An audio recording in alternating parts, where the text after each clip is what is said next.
ایک حدیث پاک ہے جسے ہم سارے دین اسلام کا خلاصہ کہہ سکتے ہیں۔ یہ بات میں نہیں کہہ رہا، جلیل القدر محدثین نے کہی ہے، صحیح بخاری میں بھی ہے اور دیگر کتب احادیث میں بھی ہے۔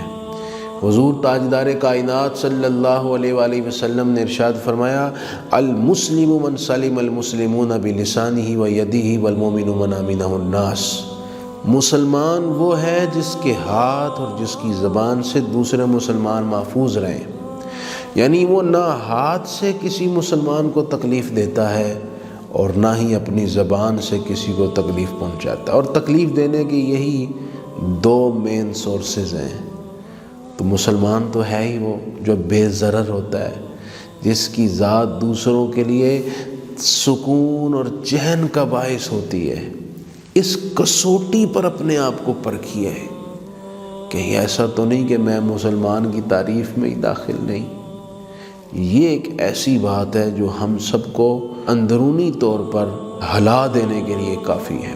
والمؤمن من آمن الناس، اور مومن وہ ہے جس سے لوگ بے خوف و خطر رہتے ہیں، اسے اپنے خون اور اپنی جان پر امین تصور کرتے ہیں، اس سے ڈر اور دہشت محسوس نہیں کرتے۔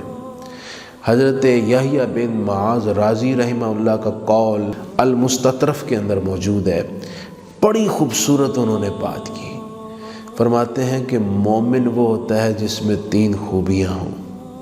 پہلی یہ کہ اگر وہ کسی کو نفع نہ پہنچائے تو کم از کم نقصان بھی نہیں دیتا، اگر وہ کسی کو خوشی نہ پہنچائے تو کم از کم دکھ نہیں دیتا، اگر وہ کسی کی تعریف نہ کرے تو کم از کم اس کی برائی نہیں کرتا۔ یہ سمجھ لیجئے کہ کئی پھولوں کی خوشبوؤں میں بسا ہوا مومن کا حسین کردار ہے۔